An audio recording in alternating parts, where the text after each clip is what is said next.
चुप चुप। केहू हिले की कोशिश करी तो दाग दे। ए बैठ बैठ। ए बैठ बैठ बैठ बोली ना बैठ। बैठ रे। देख दाग दे।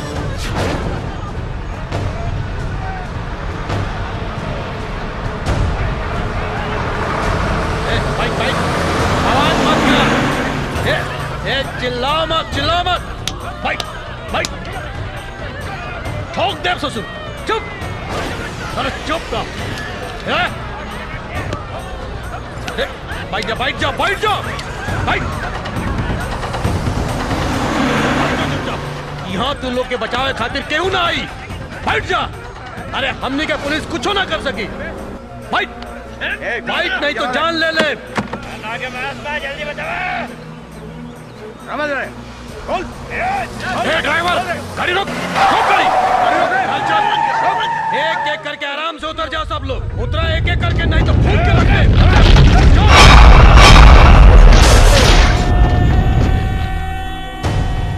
चल बुढ़िया चल चल बाहर।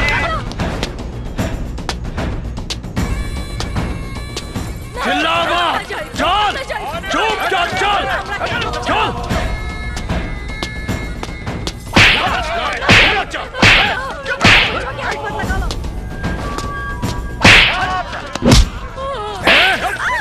छोड़ा तो रखे। हमरा मालूम है तू लोगन के पास में पूछित बा। केकरा पास बा बोल।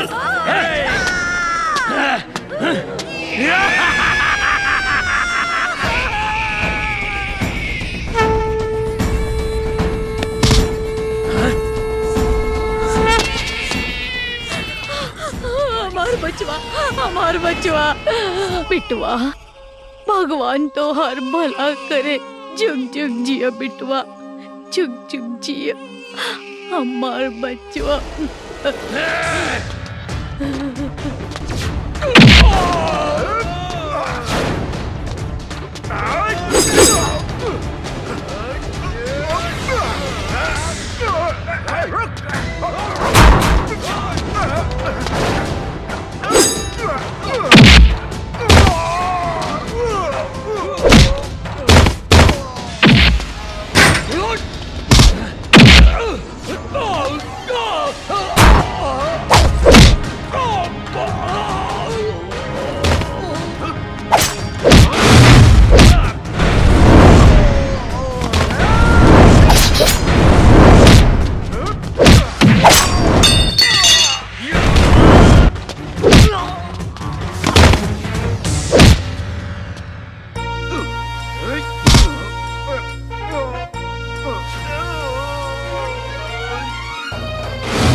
अपना वतन से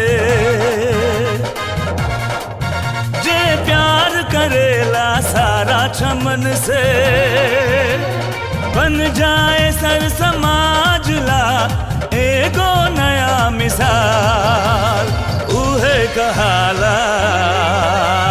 धरती के लाल धरती के लाल धरती के लाल धरती के लाल।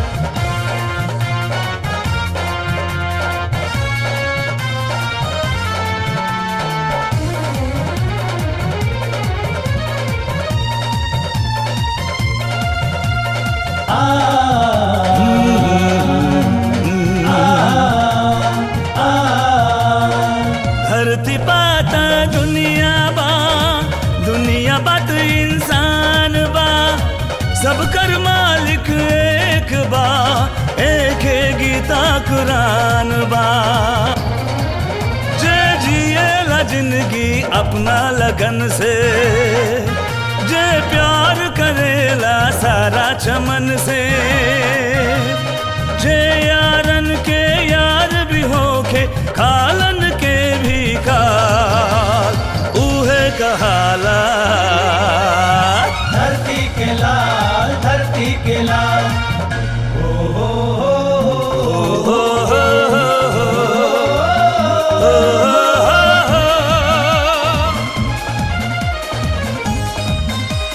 धरती के लाल।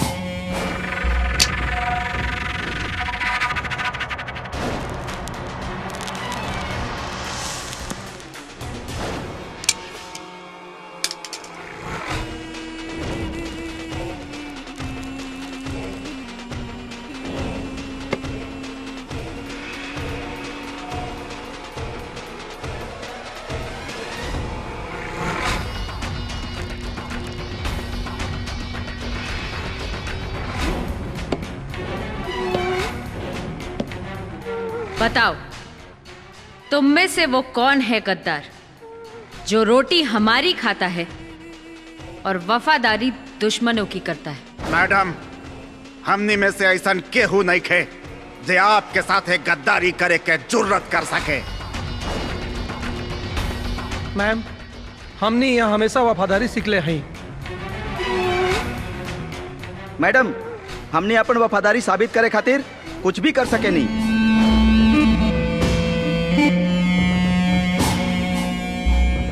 हाँ मैडम, हम आपके खातिर अपन जान तक कुर्बान कर सके नहीं। तो टेबल पे रखी रिवॉल्वर उठाओ और अपने कनपट्टी पे लगाओ।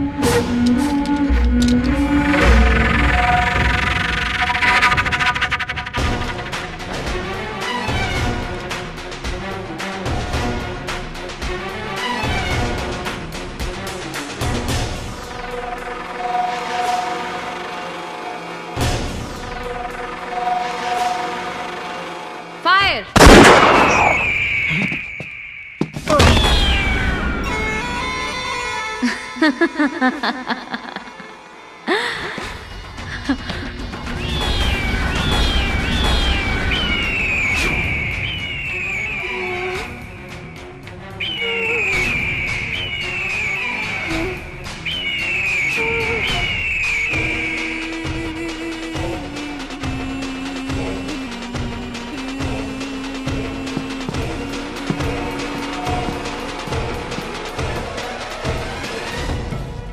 याद रखो, मैं अपनी डिक्शनरी से गद्दार शब्द कागज सहित खुरस देती हूँ।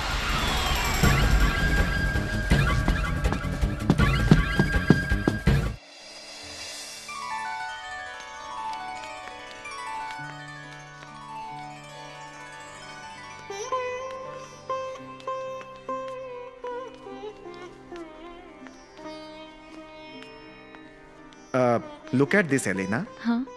ये अशोक सम्राट के जमाने की निर्मित मूर्ति है। खुदाई के दौरान इसके कुछ अंश खंडित हो गए।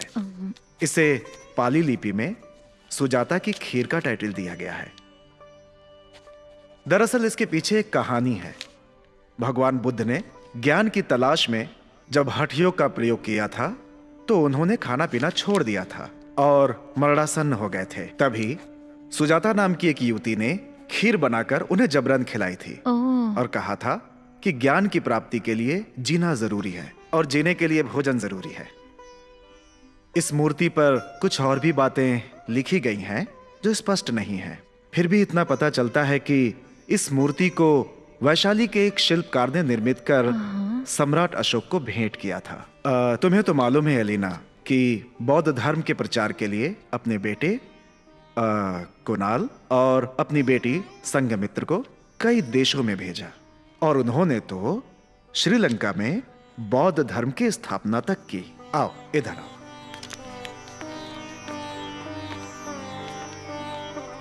अच्छा, तो तुमने बहुत सारी मूर्तियां देख ली। अब ये बताओ कि तुम्हारा जो टॉपिक है इस पे Indian impact of Buddha's teaching on Indian culture and spirituality, इस पर कैसा काम चल रहा है? बहुत अच्छा सर। ओके। दरअसल ये एक काफी कठिन टॉपिक है बट इट इज वेरी इंपॉर्टेंट और इसके लिए काफी तुम्हें मेहनत करनी पड़ेगी। तुम्हें राजगीर, नालंदा, वैशाली आदि जगहों में जाकर वहां के अवशेषों का अध्ययन करना होगा और गांव में जाकर लोगों के विचार भी जानने होंगे। ओके? I'll go for sure.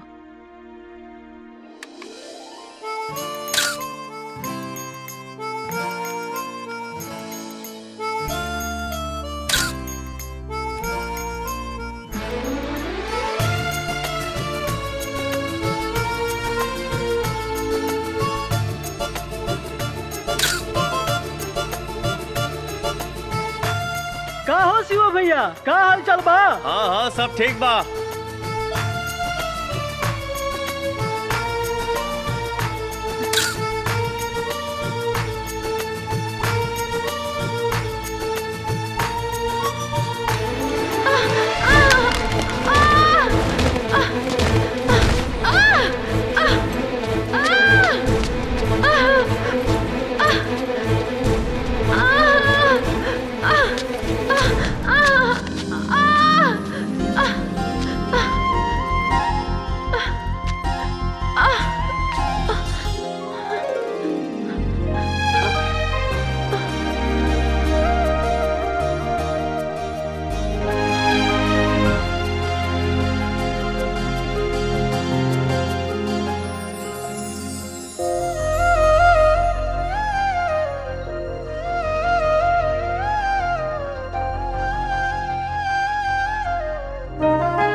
ए लड़की,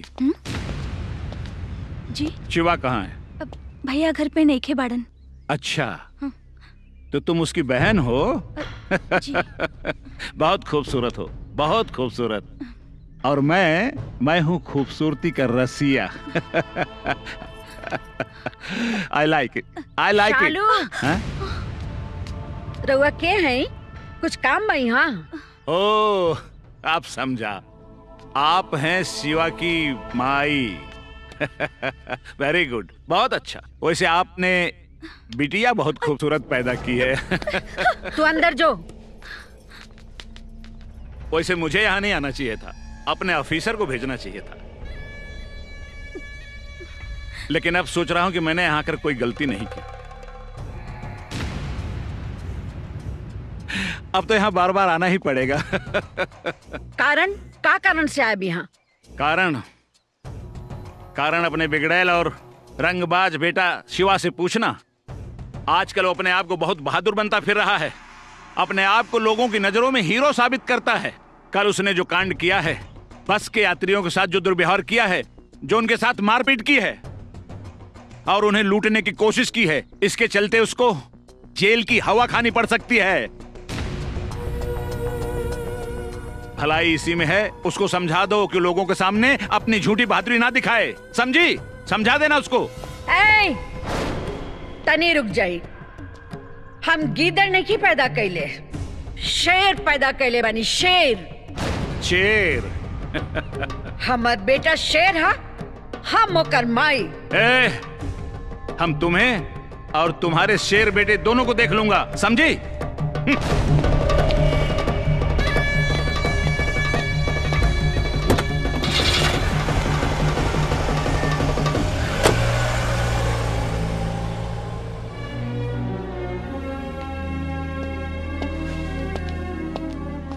अरे माई, ते इतना खिसियाइल का है बड़े? केहू कुछ कहा लगा? भैया, अभी अभी वो पुलिस वाला आइल रहल। आपन नाम कोनो डीएसपी राठौड़ बतावत रहल। का? हाँ, तोहरा बारे में नसीहत देवे आइल रहल कि तू अपन बहादुरी के परचम ना लहराव। अरे माई, पुलिस के देख के चाहे ओकर बात सुन के ते डरा गेली सका? हाँ? अरे अभी हम जिंदा बानी, तोरा अपने लाल पे भरोसा नहीं खे? हाँ? देख ले हम उनके, अब खुश हो जो। चलो खाना खा लो।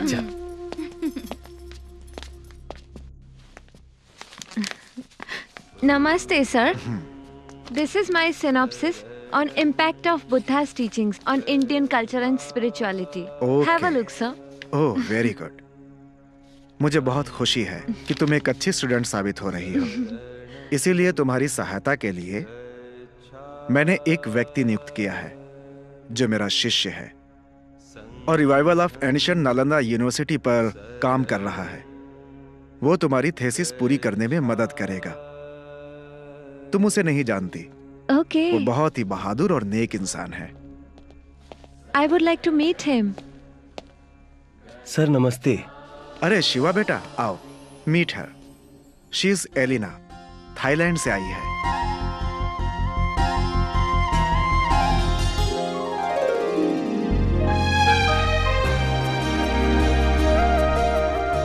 अरे तुम लोग एक दूसरे को ऐसे क्या देख रहे हो? क्या तुम लोग एक दूसरे को जानते हो पहले से? हम लोग एक दूसरे से मिल चुके हैं। Really, he's a very brave young man, sir. क्या मतलब? हम बताओ तनी सर। कल दोपहर में ही पहाड़ पे चढ़ के फोटो खींचे गई रहली। अचानक इनकर पैर फिसल गई।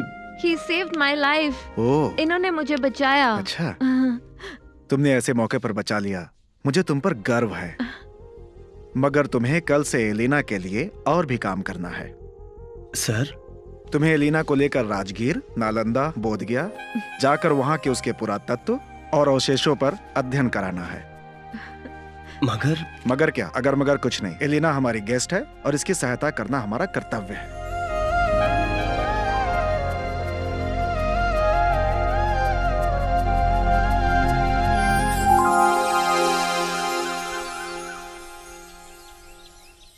आइए मैम, ये देखिए, बुद्धम शरणम गच्छामि। सी मैम, यह भगवान बुद्ध की 80 फुटा मूर्ति है। हाँ। यह मूर्ति जापान के सहयोग से निर्मित हुई है। ओह। यहाँ भगवान बुद्ध मेडिटेशन की मुद्रा में बैठे हैं। और यहाँ की सबसे बड़ी विशेषता यह है मैम कि इनके साये में जो भी व्यक्ति आता है उसे बेहद शांति मिलती है। ऐसा लगता है जैसे स्वयं भगवान बुद्ध शांति की चांदनी बिखेर रहे हो।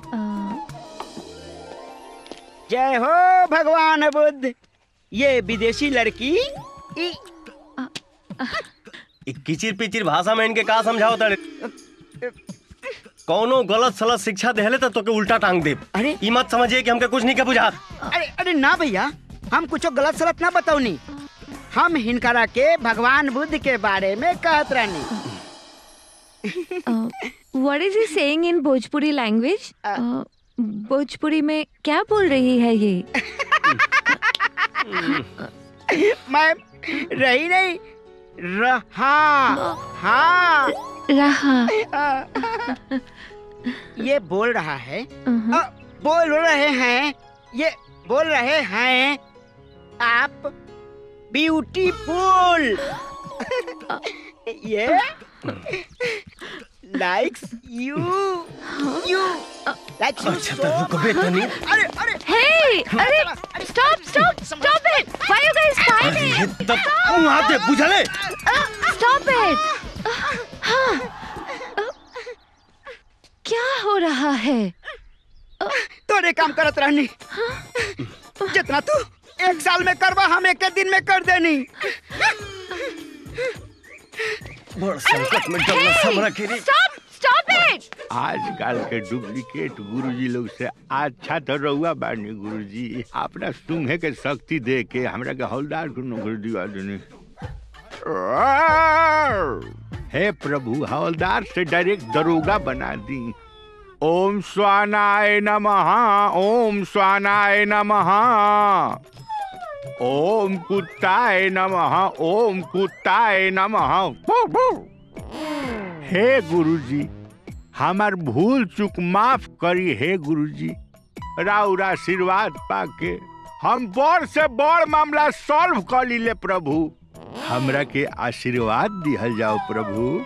हे भैरव बाबा हमरा के आशीर्वाद दी प्रभु, हमरा के आशीर्वाद दी प्रभु, हमरा के आशीर्वाद दिहल जाओ। हे भगवान मिल गईल, हे गुरुदेव भगवान, हे गुरुजी मिल गईल, हमरा आशीर्वाद मिल गईल, आशीर्वाद मिल गईल। हे प्रभु, अरे गुड मॉर्निंग सर। रउआ तैयार होके आ गई नी, हम तैयार बानी सर। तहार ये हरकत हमरा पसंद नहीं खे। तारा के पता बा हम आज कितना टेंशन में बानी। हमारे एक मुखबिर सूचना देले है कि होटल चंद्रगुप्त में इंटरनेशनल गैंग के मीटिंग होके वाला बा और हमने पता करे के होगी कि ये लोग कौन है और ये लोग के इरादा का है। ओकरा बाद कोनो कार्रवाई कई जाए। जी सर। हम अभी जाता नहीं, तू जल्दी से तैयार हो जाइया। यस सर, यस सर, यस सर। ओम गुरुजी इज्जत के सवाल बाटे सर।